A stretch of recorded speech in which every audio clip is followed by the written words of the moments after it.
We've allowed a few minutes for people to connect here, so it's been a good discussion of different uses of formal and informal spaces to recreate.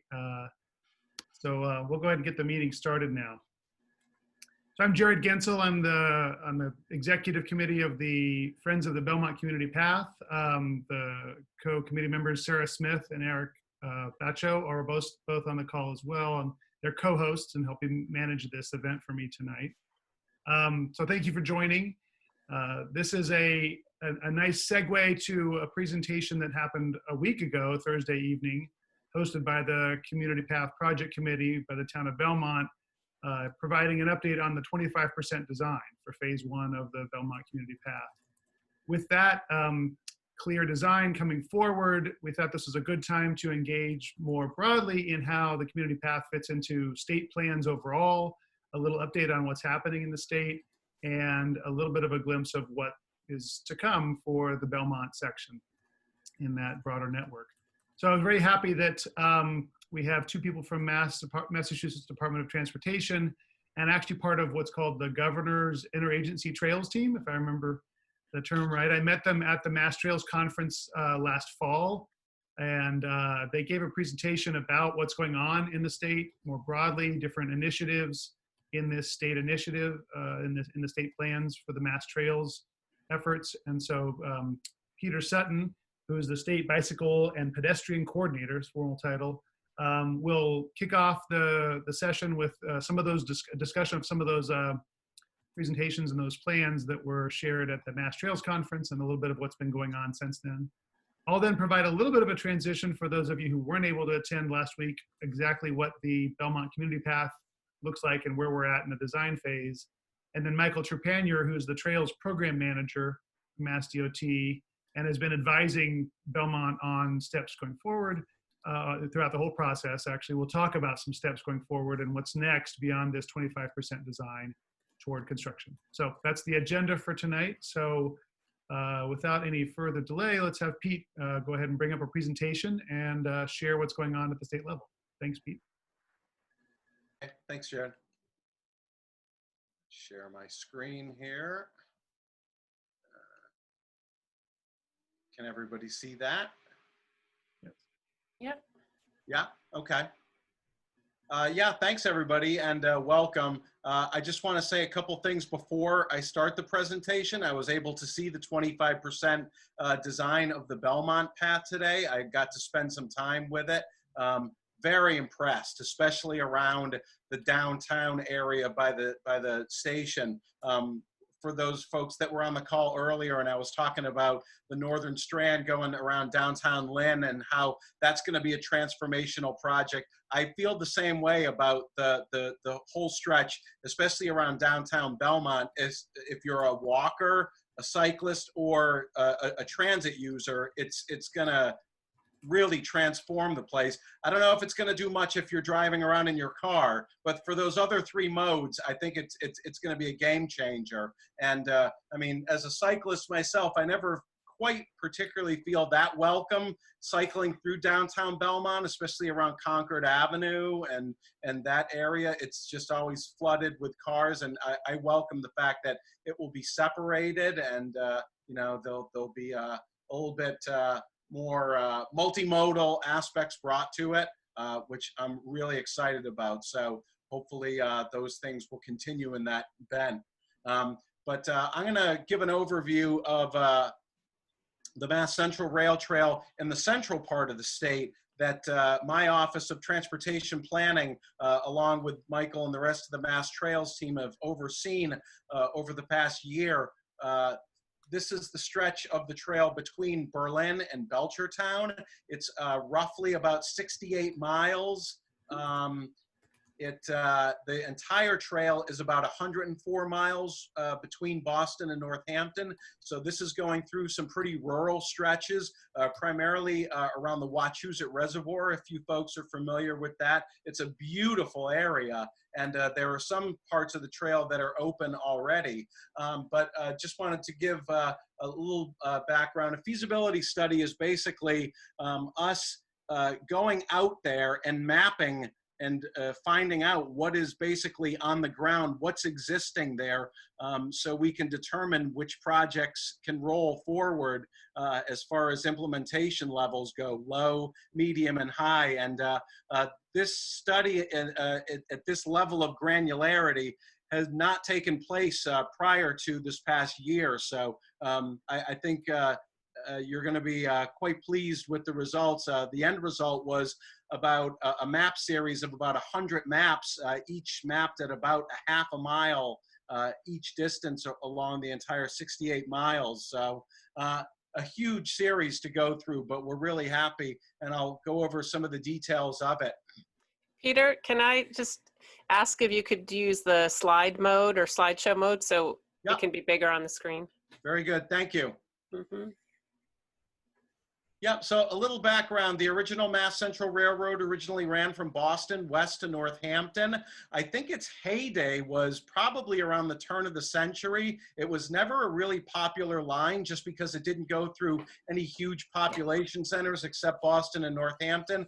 I think its big claim to fame is that Calvin Coolidge used to take the train into Boston when he was governor and still lived in Northampton. And that was probably around 1915 or 1920 in that era.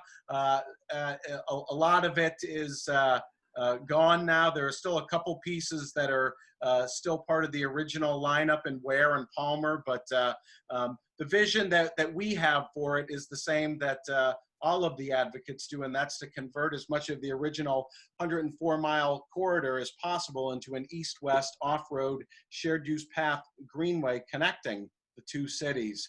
As you can see from the photos, it's used year-round. Those are some taken from the Wachusett Greenway section that some of you may have been out in Barry, Oakham, West Boylston. It's been identified as a high priority for the Commonwealth for a few years now. Included in numerous visions and statewide planning documents, including the updates to the bicycle and pedestrian plans that MassDOT came out with last year, DCR's Commonwealth Connections, and various local and regional plans.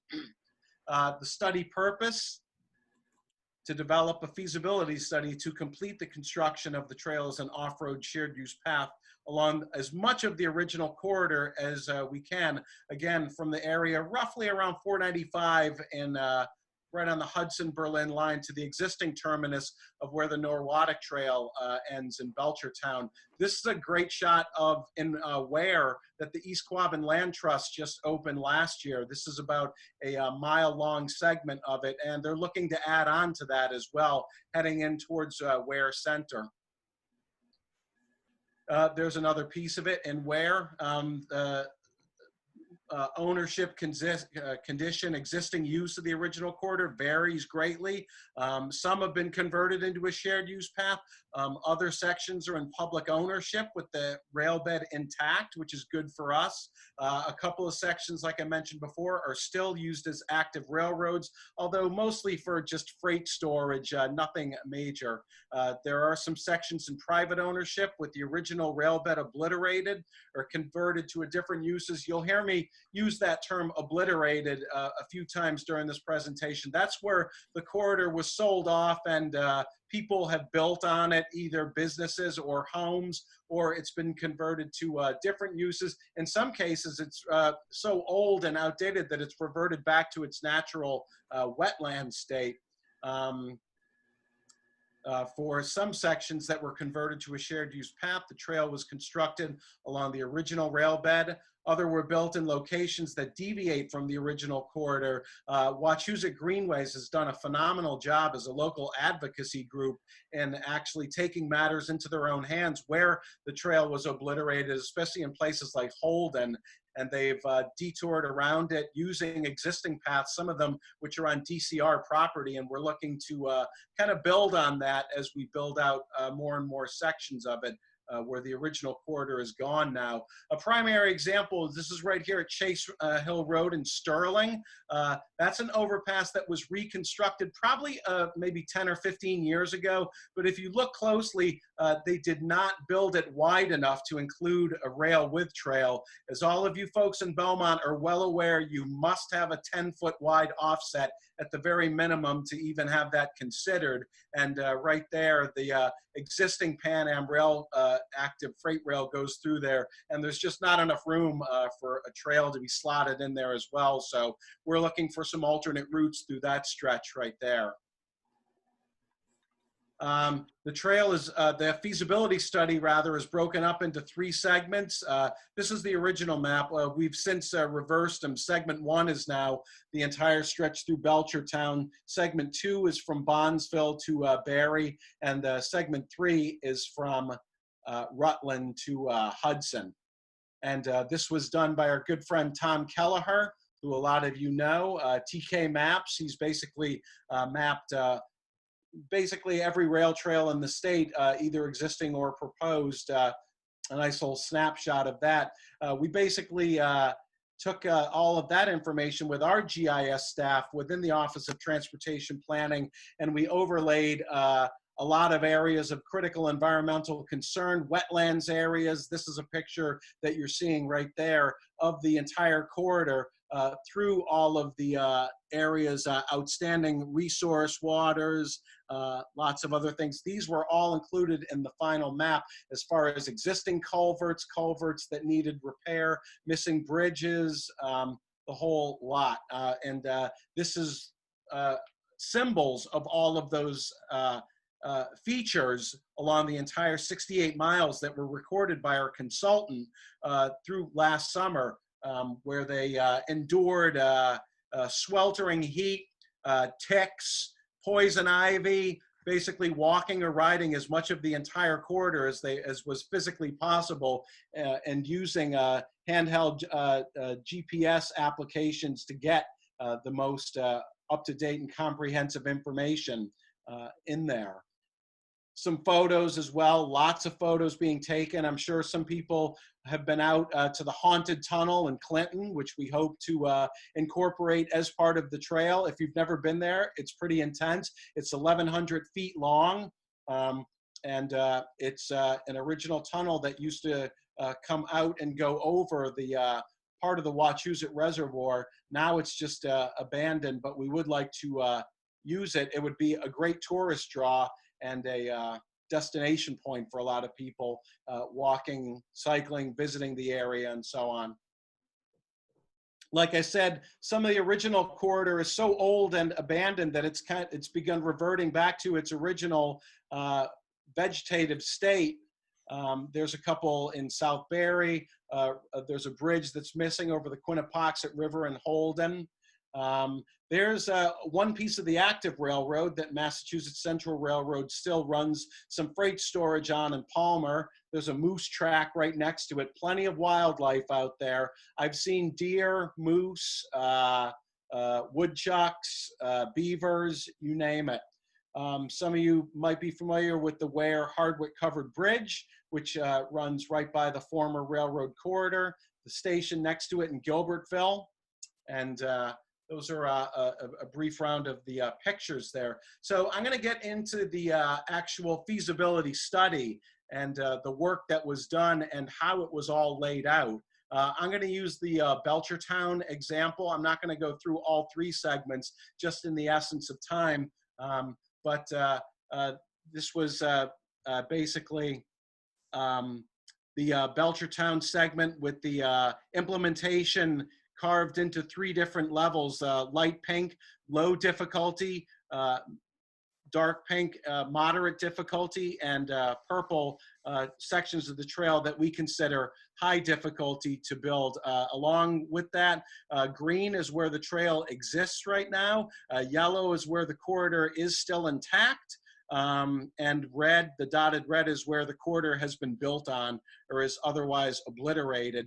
Alongside it, there's active rail too. The good part about Belchertown is there's about 6 miles of trail where the corridor is intact, and even better, it's in public ownership. So we're excited to be able to look at that as far as the feasibility study goes as kind of low-hanging fruit that would be able to be developed in short order.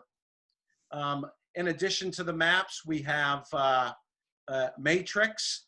that's just basically acting as shorthand for the written section. All of this is written out with each segment highlighted, but this is kind of a matrix kind of carving everything up, and very helpful as well.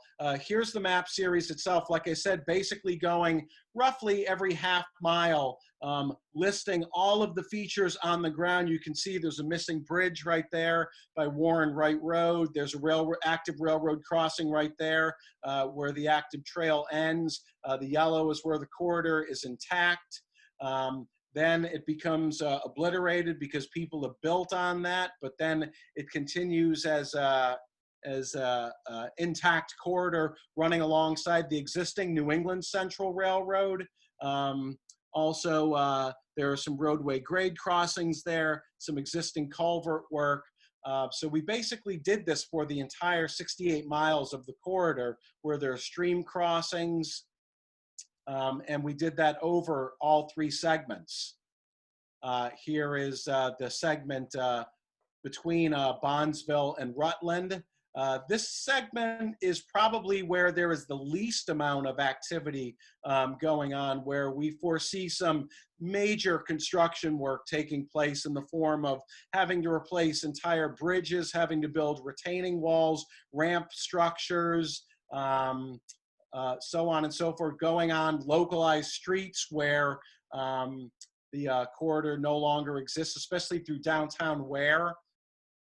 The 3rd section is from Rutland to Hudson. That includes the tunnel and right around the Wachusett Reservoir area. If you see the middle part where the Pan Am Railroad goes, that's the part that I showed where Chase Hill Road wasn't, the overpass wasn't wide enough to put a rail with trail through there. But like I said, Wachusett Greenways has done a really good job in this area, putting in alternative trail routing through there, and they have a lot of things under proposal too that we're looking forward to working with them in the future on. If you look at the very end too, there's a nice 3 or 4 mile section in the town of Berlin where the corridor is still intact. So that's also something that we're eyeing as far as low implementation goes. Again, here is the entire matrix lining out all the conditions. And that is basically the feasibility study. We're hoping to put that out sometime this summer. Obviously, in different times, we'd love to do an official public launch of it, but I'm afraid that it'll probably be in some kind of virtual form, and it will be on the MassTrails website. I expect it'll be on the MassDOT website as well, and there'll be a 30-day public comment period like any feasibility study that MassDOT and the Trails team release. Here are some numbers at a glance that were particularly informative. Within this study area itself, total number of trail miles is about 68.5. Existing trail mileage about 17.5. The remaining mileage 51. The implementation difficulty in miles classified as low is about 8. Moderate 20. Classified as high about 22. That's where there are some missing bridges and other engineering challenges to go with that. The approximate number of quarter miles obliterated, about 31% of this entire total corridor is gone, where we're going to have to come up with alternate routing around it. That's still not too bad though. Moderate about 6 miles, high about 14 miles there. The minimum number of new bridges needed about 9. The number of existing trails the completed Mass Central Rail Trail would connect through this corridor would be 4. Obviously, if you continue on eastward through Boston, that number doubles to 8 as you have the Assabet River Rail Trail, the Bruce Freeman Rail Trail, the Aqueduct Trails, and the Minuteman Trail out in Alewife. So the connectivity is off the charts as far as this entire corridor goes. It's basically going to link, if it's built out, every northwest corridor in the state. In summarizing some key takeaways here, the great thing that we're excited about is there is strong municipal stakeholder support and advocacy base throughout the 15 communities along this corridor study area. There are a few pockets of NIMBYs here and there, but overall people are very supportive of it. I I can't think of any other major trails project where people are so looking forward to getting the ball rolling. DCR is a primary landowner along several of the corridor parcels. They're partners with us on the MassTrails team, so that will come in handy in the near future, especially on some of the alternate routing. It's been identified by the MassTrails team as a priority vision corridor that we want to develop and build out.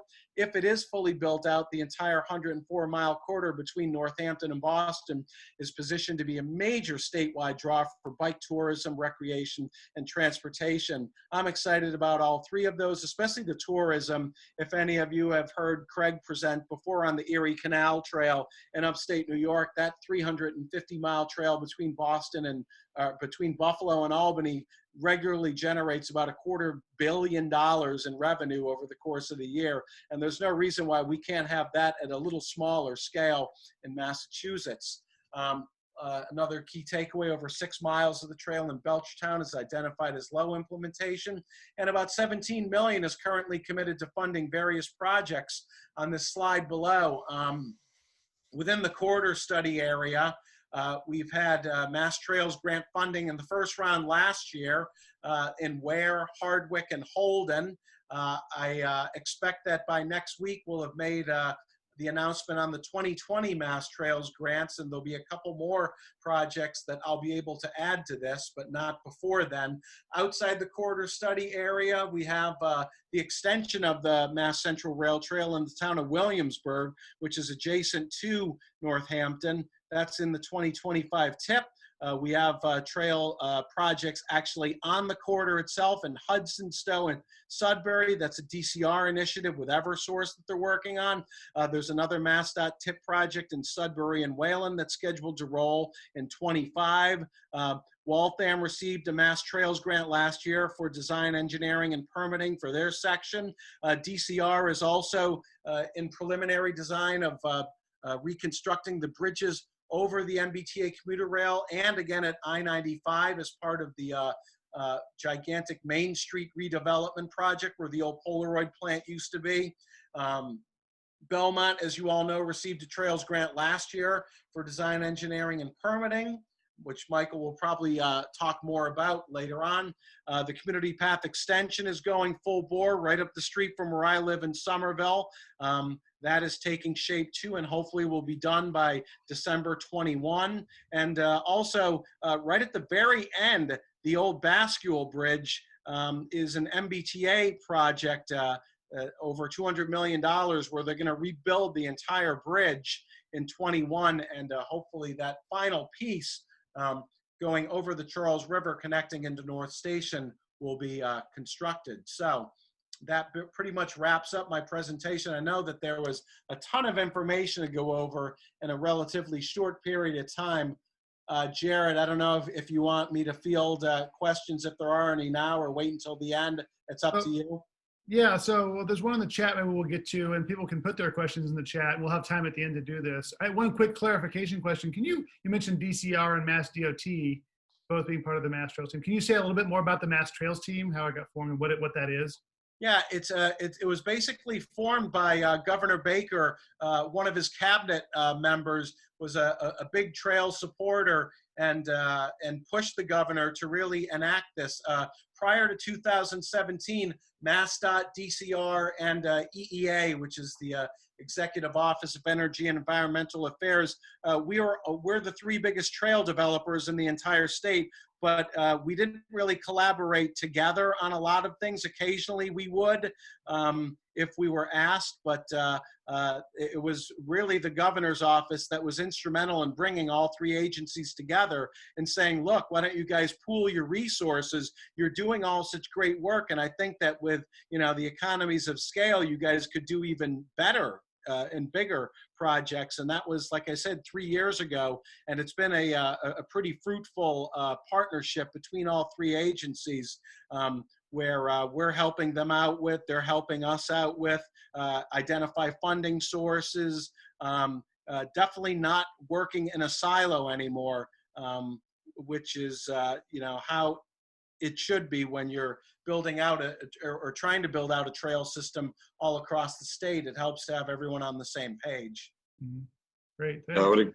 would agree. If I could just add to that, you know, I'm really excited to see this. And Pete, thanks for being able to, you know, share this with us. It's a bit of a sneak peek in advance of how otherwise we're going to be sharing this virtually. And as I'm sitting through it, I'm like, you know, I want to make sure we point out a couple of things. But before I do that, I've been with Mass Highway and Mass Dot for 13 years now this year. And I've been involved in a lot of committees and, you know, working groups and things like that, where someone has an idea, we form it, and we just spin our wheels for a long, long time until whoever that person with that great idea, you know, is no longer around, and we stop meeting, and we just wasted each other's time for the last 2 years. Trails team, every time we meet, we get closer as a group.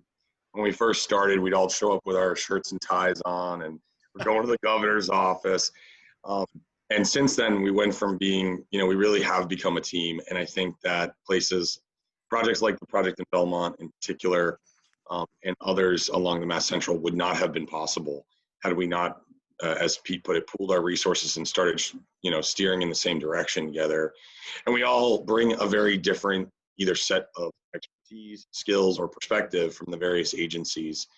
And, you know, and in a way, we've really helped move the needle even within our own agency at DOT, which is obviously a very transportation-focused agency, and be able to learn from the experience that DCR has had, building out experiential infrastructure. You know, places that you go to recreate and have an experience with nature or with some kind of historic context or what have you. So I've learned a lot from our counterparts, Dan Driscoll and Paul Janegy on the Trails team, and it's been, you know, we really do enjoy being together, and so we've worked really well together, and it's really exciting to see how we could potentially reconnect Northampton to Boston. I mean, I definitely would look forward to a nice long weekend out there. And as Pete was talking, I wanted to just kind of drive home that, you know, why is this important to Belmont? And, you know, Jarrod, I don't want to steal your thunder there, but ultimately the reason why we stopped at 495 is because there's already sort of a plan in place for marching, continuing east from that location. So you guys are a big part of that. You know, Belmont is one of the bigger missing links in the Wayside to Fitchburg cutoff connection. So I just wanted to make sure we sort of reiterated that, so that, you know, all you folks who are working on the Belmont Community Path recognize that we are part of a much bigger vision for the state, and it takes all of us to kind of to get there. Thanks, Michael. In fact, I think what I'll do now is we'll save questions. Keep putting questions in the chat. We'll come back to questions at the end. I think this might be a good time to transition and say what's going on in the Belmont section. And thanks to the MassTrails grant for providing part of the funding for this design. It's a very important aspect to be able to move on to the design phase for Belmont. And this is the graphic I used to promote the event here. It's really the Belmont design, and you see pictures on the left there, trying to fit into this broader network is what we're trying to accomplish and move forward. So I'll provide a little bit of an overview for those of you not as familiar with the Belmont portion, you know, what it looks like and where we're at. And this is, again, that map that Pete showed before of the Mass Central Rail Trail, really great interactive map that you can get to through the masscentralrailtrail.org website. And you see the square on the right there is the Belmont section. If you click on the flag there, it'll take you to that. And it shows, again, the status across the whole path of what's been built and what's under construction, et cetera. So if you click that flag on Belmont, it takes you into this section here, with a little description. And again, you can get updates on every section along the way of the Mass Central Rail Trail with this interactive map. And it shows the section of, you know, again, starting from Waltham line on the western section, coming through Belmont Center over to Brighton Street, connecting to the Fitchburg cutoff, which goes to Alewife T station. So this is how it looks on the Mass Central Rail Trail site. To give you a little bit more view of what's going on in Belmont, this is a map that's on the Facebook page for Belmont Community Path Friends Group, which I put the links up there for those of you who may want to connect to that. And what we're in right now in terms of Belmont is phase 1 of the design, which is that red section in the middle. The design began in September 2019. with support from the MassTrails grant and some community preservation funds in Belmont. And it's starting, it extends that Fitchburg cutoff to Alewife to the west through Belmont Center over to a place where there's a bridge that crosses the active rail line and the Mass Central line at Clark Street and Pleasant Street. So that's the phase one part of the Mass Central Rail Trail. As part of phase one is also an underpass at Alexander Avenue, which goes under the active rail line and continues all the way to Concord Ave in Belmont, which has a cycle lane on the road there, but provides a really good access to the new campus, whether it's currently the Belmont High, but it'll soon be the Belmont Middle School and High School campus. So really great connectivity for students to have safer routes to school. Phase two continues from that bridge at Clark Street and Pleasant Street through to Waltham, which is currently under design. We're moving toward a final design. So they're also working on that section of the Mass Central Rail Trail. And the green line kind of shows basically the route that was outlined in the feasibility study from 2017. Speaking of that feasibility study, I put a few graphics in here of some highlighted areas along this route through Belmont and what was envisioned at the time around the design. So you can see in the upper left, Belmont Center, there's a space for putting in some nice community space that links into the path that goes over the bridge there through Belmont Center, which is, as Pete mentioned earlier, a little bit difficult place to navigate, make it a lot safer and provide a community space for that Belmont Center connection. It also on the bottom shows Waverly Square and some ideas from the feasibility study. Again, we're not designing that yet, but it would potentially provide accessibility to the commuter rail platform, as well as providing that connectivity across the Mass Central Rail Trail. The Alexander Underpass is definitely part of phase one design now. You see an example of that from the feasibility study. And at the bottom right, the entire path was envisioned to be wide enough for some kind of a striping like this with cyclists and walkers together. As in the pre-discussion at the beginning of the session here, we're seeing a lot of walkers on a lot of the trails. In fact, a lot of times more pedestrians than cyclists. So thinking about that safety aspect. And the community path, the Friends group is really focused on trying to make sure that the path is as safe as possible for the users and considering things like that. Where we're at now, as of last week, the draft 25% design has been posted, and there's a link to that at the bottom of this slide, and I'll post these slides after this for those of you who want to look at this. That shows the details that will go to Mass DOT for the next phase, working toward the proposal for funding, and Michael will talk about that in a bit. So you see very clear engineering designs, right of way, a lot of the important considerations on where the path is going to go and how it could be built defined at this stage. And again, this is only for the phase one. This is the graphic showing just that phase one portion. And you can see how the new Belmont Middle and High School fits right in the middle of this whole design. And they're working together with the construction committee to make sure that this is being designed together at the same time. So it's going to be a cohesive connectivity to the high school and middle school.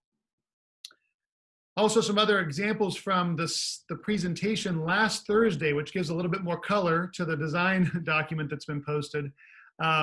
In the upper left, you see an example of the path as it's envisioned to go up to that bridge at Clark Street and Pleasant Street and connecting to that portion. It then comes down into Belmont Center, and this is again the design as it looks in the 25% design for Belmont Center. There's a lot of things around what that kind of community space could become that would be further developed in the next stage of design, 75% and 100% design, and community involvement in how that could be more useful to the community is going to be really important in shaping what that exactly looks like, more than just the right of way for the main path. We then continue to that Alexander Underpass, again, Alexander Avenue on the north side of the the rail line, and then that connecting path down to Concord Ave through the campus is an important, cross section that provides safety for that northern part of Belmont to be able to access the path and the campus and all of the amenities in Belmont, library and so forth, that would be otherwise they would have to go far out of their way to do. So this provides a really big benefit for Belmont, something that's been envisioned for a long time. And I know the community is excited for that. And on the upper right, it shows a little bit about the design of how that underpass might look. And again, this is 25% design, but there's a chance for you to provide comments on this at this phase. And then we get to the far end on Brighton Street, where it connects up with the Fitchburg cutoff that goes to Alewife. On the left, you see that the actual design of what that crossing would look like. There's some more details to be coming on how that intersection is going to be made safe. But you can see in the upper right some of the envisioning of how that might go as you're riding from Alewife to continue into Belmont along the path. So a lot more to be fleshed out in the later designs, but the key right-of-way and path placement has been defined now in the 25% design, and there's a definite opportunity through July 31 to provide public comment on this design, and I'll have a little bit more about that later. One other thing to highlight, they also looked at abutters concerns, key engagement with abutters throughout the design process around drainage, and one of the big things is that the rail bed is elevated, and how is the screening going to be developed for different households. They did a walk through the backyard, took some pictures with the permission of the owners, and have started thinking about designing the screening with vegetation and so forth, and trying to accommodate the different requests of the abutters. So a lot of work has gone into this 25% design, and it's a good point for those of you interested in what's going on in Belmont to engage in that. I'll close with this. This was a slide from that presentation from the design firm Niche Engineering about the schedule going forward. And I think this is probably a good time to transition to Michael Trepanier, the Trails Program Manager and a really important advisor for Belmont in this process, to help us all understand what are the next steps beyond this 25% design. Where do we go forward to construction? So Michael, you want to take it over? Sure. Yeah, sure. That was really great, Jarrod. I was like, I guess I could still learn a thing or two about how to present designs, because that was a very nice, succinct presentation. So I do think we've come a really long way. I first sat in a meeting in Belmont Town Hall over 2 years ago, where we were trying to provide some strategy and perspective, next steps for the town, and how to really move from that really big feasibility effort into what we in the industry refer to as project development, and then now where we're at really into design. So 25% is a bit of a misnomer for our process. 25% really is quite a bit further along, because of a lot of the early action items that you do in terms of data collection and survey and geotechnical subsurface investigations. So whether that's a positive or negative thing, I think it's very heartening for me to see us get to this major milestone. We have not received the submission formally at MassDOT, but when we do, I think that the town wanted to take the opportunity to do their own pre-submission to MassDOT sort of public engagement, and make sure that the package they submit to us had already been vetted pretty robustly by the public, and certainly by the Path Committee, which I know meets pretty regularly. So I think the design schedule that's on this slide is one that Niche put together, and is obviously very subject to change based on a number of different things. One is just the MassDOT review timeline and the MBTA's formal review timeline could potentially extend some of these timelines in terms of the future design milestones. So we will take that submission. We'll assign a project manager. I am essentially an interim project manager for this project development phase and marching towards this major milestone. We will then do a review. About 20 to 30 people will review and comment as part of our larger, engineering iterative review process. We'll get to a point where we're ready to schedule our very formal design public hearing. We've been doing those virtually by maybe by winter 2021, 2020/2021, who knows, maybe we'll be back into a more traditional setting, but otherwise I'm expecting that will happen virtually. And then Niche and the town continue to march towards that next major design milestone, 75%. 75% is where we really start to put a lot more icing on the cake, if you will, in terms of hammering out the details around public realm and programming and landscape architectural details, and starting to go from what at 25% design are major contingency items. It's just sort of you throw a noodle at the wall and hope it sticks. When you advance to 75% design, you're starting to really quantify out some of those assumptions you made at this point, and start to really fine tune your cost estimate, your quantities, and all of the other things that go into a major civil engineering exercise like the community path. Again, there's just another iterative review by MassDOT and the MBTA. 75%, we comment, we resolve comments, we move on to 100% design, and then ultimately put a final bid package together and advertise for construction. Now, that's where the TBD is a real big TBD. This is by no means a minuscule project in terms of its overall cost. It's actually going to be one of our more fairly expensive projects in the program, but that's becoming more and more common as we've picked off all the low-hanging fruit across the state in terms of rail trails or rails with trails.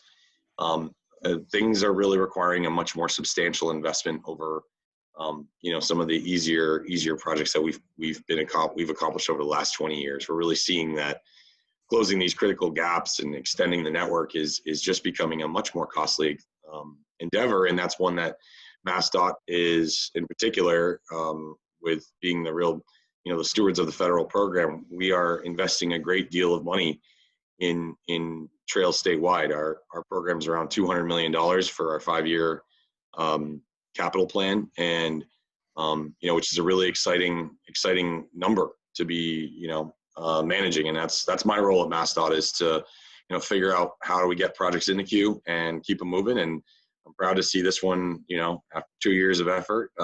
It takes a village. I certainly don't take much credit for it, but it's really exciting to see this go. So the big unknown here is how we're going to fund the construction cost. I think the town has committed a great deal of money for the design, and that's really where the split is. The local proponent gets us to a point where we can pick it up and go and construct it using federal and state dollars. So it was considered by the MPO, the Metropolitan Planning Organization, the Boston MPO. They are the stewards of the regional suballocation of federal dollars. And they have a pretty substantial target. They're the largest region in the Commonwealth. And unfortunately, because of a lot of larger moving parts in the region this year, it didn't make it on the so-called TIP, the Transportation Improvement Plan, that is put together by the region. In addition to regional TIP dollars, there is our statewide funding program that Pete and I help oversee. So we go through our STIP development cycle every, starting in the beginning of around December, January, February, and go through what we call a readiness activity. So a lot of how funding works at this level is all about how ready, quote unquote, ready a project is in terms of its design status, its property and right-of-way acquisition status, and its environmental permitting. So for the sake of a project like this, we have other projects in what we refer to as our out years, the later years of the 5-year capital plan. So right now we just completed the TIP development cycle for federal fiscal years 21 through 25. Next winter, we'll be looking at 22 to 26. And there's projects that are in the TIP now, the statewide TIP, and potentially even in the regional TIP, that aren't even at 25% design. And we've included them because we are confident we're advancing them to that point in the time frame that would be viable for that 4th or 5th year of the TIP.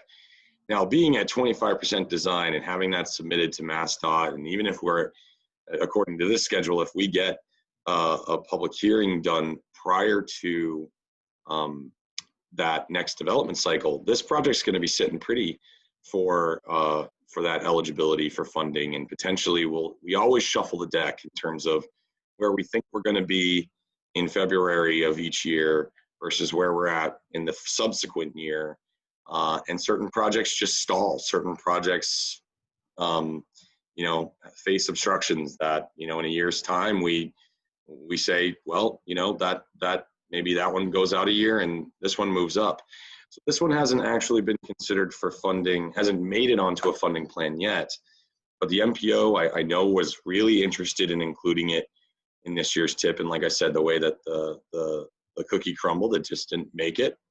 But I think that staying focused and, keeping the energy that the town has had, that, all of you folks on this call at nearly 8 o'clock on a Thursday night, that's the kind of thing that really makes these projects successful. And I applaud all of you for being here, and applaud all of you for, taking an interest, because it's tough work. It's hard to stay engaged with something that's taken years and years and years and wonder if you're ever going to see it through.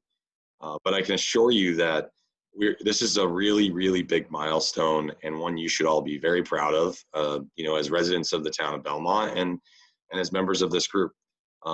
Because, while I think this schedule is fairly optimistic, it's not necessarily it's not a pipe dream. It's something that it could be accomplished if all of the pieces fall into place. So I know I've thrown a lot out there, and I'm certainly happy to kind of walk through some more of these details if as we get into the question and answer section here. But I think we're in pretty good shape, and it's a really exciting time for the Mass Central Rail Trail. All right, thanks, Michael. And I'm going to stop sharing here so we can see each other for the question and answer session here. And I know we already had some questions in the chat here. Maybe we can get to some of those. And if you have more questions, again, put them in the chat. We can get to those as well. Yeah, but I can address that first one. Somebody asked, did the study include looking at encroachments in case some developments are not really legal, where maybe development and a potential corridor loss is illegal? I neglected to mention that as part of the feasibility study in the MAP series, there is an entire layer that is just property ownership. That's how we determine what is in public ownership, what is in private ownership.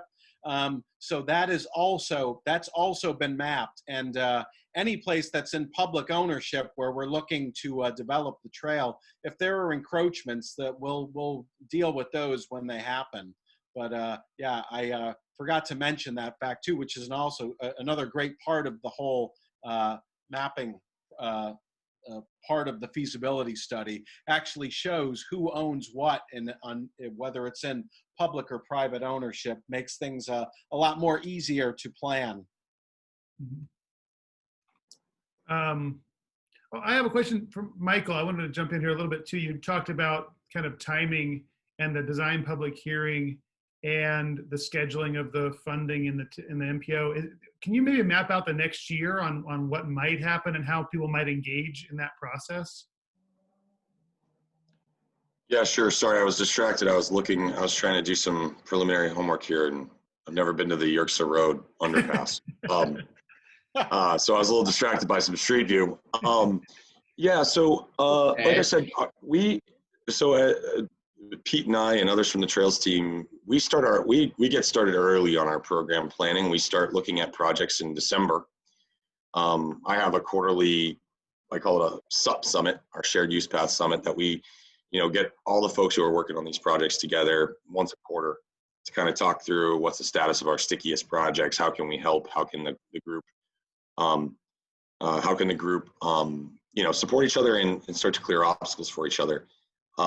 So we started looking at those things in December, and I'm going to be perfectly candid with you guys. When we're doing that, we're going to say, hey, Belmont's at 25%, what's the cost and where can we fit it in? So it's going to be a conversation that we will have first on the statewide funding program. And because this is the Mass Central, because this is, you know, an extension of an existing regional network, an existing, you know, in a densely developed area that provides great access to transit and commuting opportunities while connecting to DCR properties. I mean, this project's knocking off some of the really, you know, biggest boxes for us in terms of our program goals.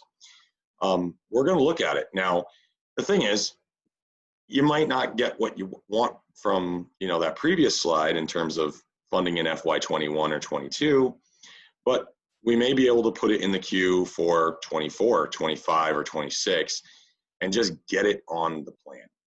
And I think for a lot of projects, just getting on the plan really helps continue to build momentum, especially for our municipal partners and municipal proponents, to maintain that energy at the local level for continued funding support from either town meeting or CPA or whatever it may be. So in addition to that, advocacy at the MPO level when TIP development starts is also really important. The Bruce Freeman Rail Trail in Sudbury has regularly 30 to 50 folks show up, much, you know, similar to yourselves, who are, you know, local residents and advocates who have been, you know, tirelessly working on the BFRT for decades.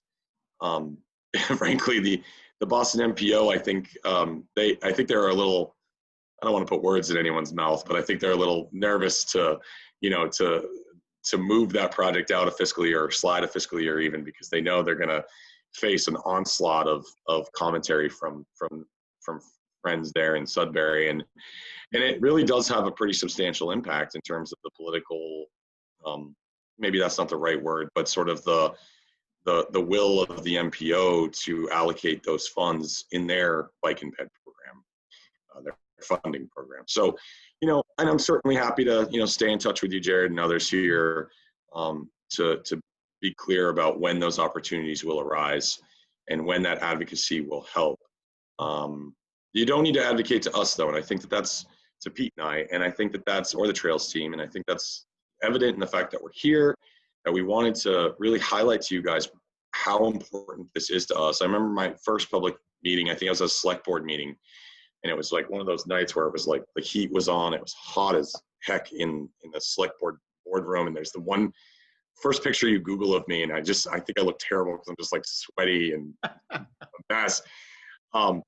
And I remember saying, well, look, I want to remind everybody in this room, this may be the Belmont Community Path to Belmont, but this is the Belmont section of the Mass Central. And so to that end, I think we have a lot of mutual goals, but we've, you know, we're dedicated to this, and we're pretty excited to continue to move it along.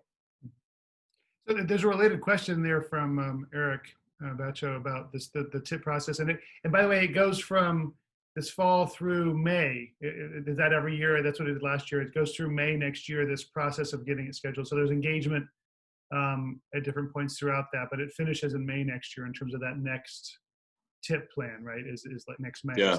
And there's a scoring process in terms of that. So maybe a little bit more about the scoring process. Yeah, so I want to be clear about this. There's actually two scoring processes. MassDOT has a project selection criteria, which is a bit of a misnomer.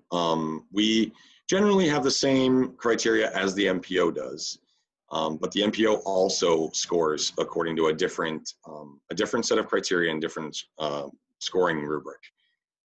MassDOT's scoring rubric, it doesn't really impact how we select projects program by program, because ultimately we score every single project that MassDOT initiates according to the same criteria. And shared use paths, out of 100, shared use paths generally score around 25 to 35.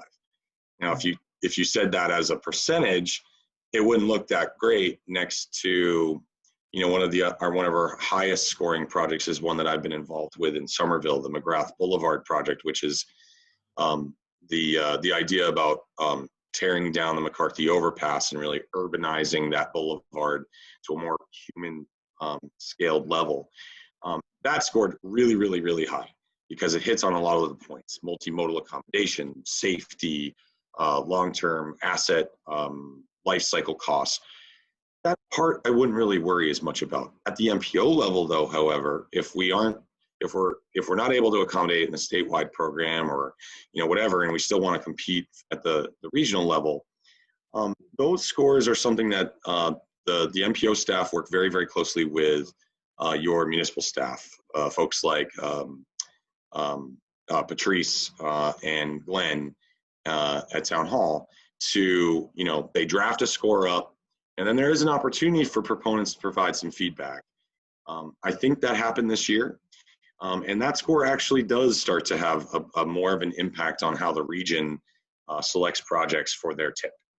So I think that is relatively easy to find if you Google Boston MPO and look in their transportation section and start to sniff around the resources they have up there. But in general, it's a lot of those generic big measures: safety, multimodal accommodation, congestion relief, those sorts of transportation measures. And we'll try to keep providing the public aware of that kind of scoring, the details and so forth as we move forward this next year through the Facebook page and other communication. So thanks for that overview. Yeah. I don't know if you looked up Yorkshire Road yet or not. I did, and actually I can't find a perfect view of it, but yeah, I would imagine that it's going to look pretty darn similar to that. Yeah, I'm pretty familiar with it, and I would say, yeah, it's going to use the same kind of design, and it's actually going under the same commuter rail line, just about a mile from it. Yeah, that's why I asked that question. Yeah. So interestingly, the design actually incorporated a little bit of a roundabout to allow for that, because there's a strong north-south and east-west component there. So it's kind of a nice element that people like. I think that'll be the second mini bike roundabout in the state. The other is no, you're wrong. There's two others. There's one in Harwich, and now there's one in Forest Hills. No, Forest Hills was the one I was thinking of. Well, so I said second. Let's work quickly to get number 3 built here soon. So, Okay. There was a question about the update on the community path, the GLX community path. I don't know if you want to provide any update on that. I certainly don't. Yeah. I just from what I see every day, because the whole construction project is just up the street from me, it looks like the things are going full bore. They're building the Green Line extension and they're building the community path alongside it. If you go across, I want to say Cross Street in East Somerville, you can see the area where they basically put in or starting to put in a retaining wall, and they've literally built the path right into the side of what used to be a hill, and that's right near the Somerville High School project too, which is a gigantic undertaking. If you've seen that, they're rebuilding the entire high school and making a 5 or 6 story structure, and that's happening at the same time as the Gilman Square station on the Green Line. So things are moving forward. Yeah, they hope to have everything wrapped up by December of 21. Yeah. It's good to see active construction happening as we're thinking about designing stuff. So just to close out here, I did want to share a little bit more about the next steps forward and opportunities right now to engage in this process. There is an open survey, and at the meeting last week, the niche engineering provided comments based on the first 37 responses to this survey, but it's open through July 31. And so I encourage those of you who want to provide some input on the path to go to that survey. As it takes about 5 minutes. For those of you who may not be familiar with the connection points, there's a question about interconnections and where you might access and exit. I've tried to highlight on the map here where those are. So if you're from the Alewife side, the Brighton Street is the point where you'd access. Going further to the west, it's the Clark Street, Pleasant Street point of the end of phase 1 in Belmont. There's obviously Belmont Center, and then that north-south connection between Alexander Avenue and Concord Avenue. So different places where you could access it, just to point where those are at. And then again, there's only 8 questions. It should take about 5 minutes. There's an open question at the end to provide comments. So I encourage you to go to that survey. Again, it's open through July 31 for those of you who want to provide some input at this stage in shaping the design of the path in Belmont. Well, let me thank you, Pete and Michael, for taking time. It's exciting to see this interagency team at the state level working cohesively to put together a really impressive network. So thanks for your efforts on that front, and thanks for taking time to on an evening to come spend time with us in Belmont and see how we can start being part of that broader plan. Absolutely happy to. Yeah, looking forward to seeing it through to completion, definitely. Yeah. Jarrod, I think there was, I'm willing to stay on if there's an interest in, continuing a QA here. I don't have to. Okay. I know you wanted to hold this to an hour, and I appreciate you being sensitive to our time, but if there's other questions that we want to field, I know there was one or two more that showed up in the chat while you were chatting. I just don't want folks to feel cut off.